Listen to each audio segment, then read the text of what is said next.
third verse of Surah Al-Rum, we are informed that the Romans had been defeated in the lowest region of the earth. This expression, Adna al-Ard in Arabic, is interpreted as a nearby place in many translations.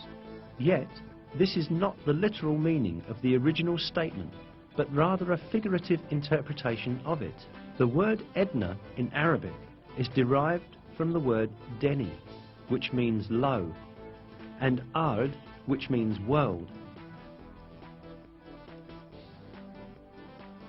Therefore, the expression Edna al-Ard means the lowest place on the earth. Most interestingly, crucial stages of the war fought between the Byzantine Empire and the Persians, when the Byzantines were defeated and lost Jerusalem, had really taken place at the lowest point on earth. This specified region is the basin of the Dead Sea, which is situated at the intersection point of the lands belonging to Syria, Palestine and Jordan. The Dead Sea, lying at 395 meters below sea level, is the lowest region of the earth. This means that the Byzantines were defeated at the lowest part of the world, just as is stated in the verse. The most interesting point lies in the fact that the altitude of the Dead Sea could only be measured with modern measurement techniques. Before that, it was impossible for anyone to know that it was the lowest region on the surface of the earth. Yet, this region was stated to be the lowest point on the earth in the Qur'an. Hence, this provides another evidence that the Qur'an is divine revelation.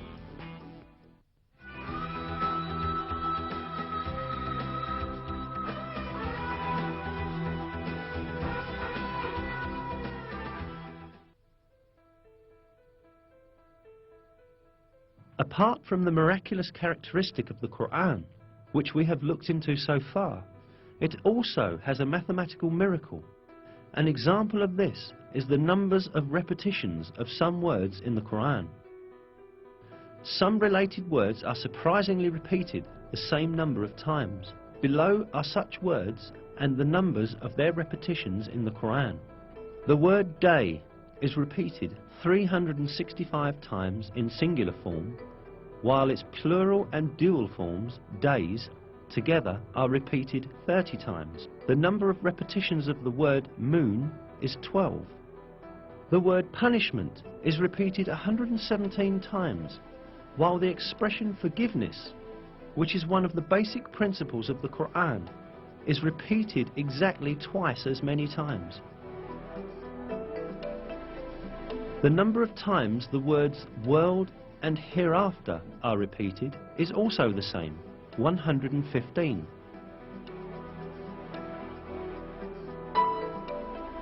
The statement of 7 heavens is repeated 7 times. The creation of the heavens is also repeated 7 times.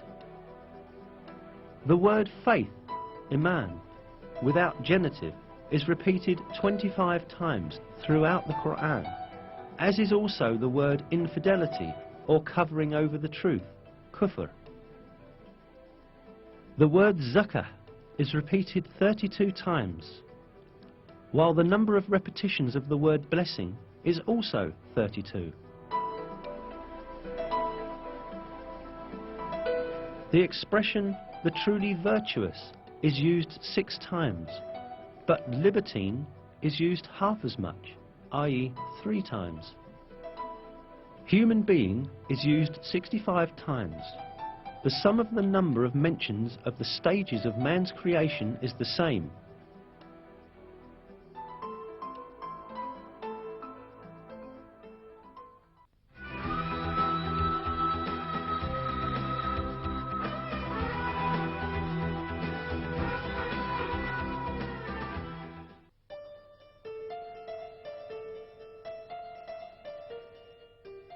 All that we have seen so far shows us an apparent fact.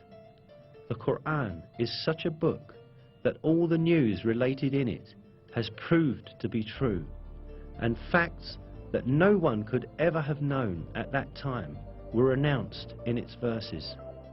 Certainly this provides clear evidence that the Qur'an is not the word of man. The Qur'an is the word of God, the originator of everything, and the Almighty, who encompasses everything with his knowledge.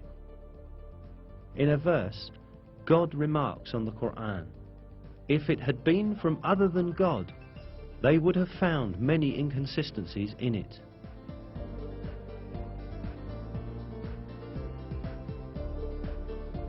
Not only are there no inconsistencies in the Qur'an, every piece of information it contains reveals the miracle of this divine book more and more each day. What falls to man is to hold fast to this divine book revealed by God and receive it as his one and only guide. In one of the verses, God calls out to us, "And this is a book we have sent down and blessed, so follow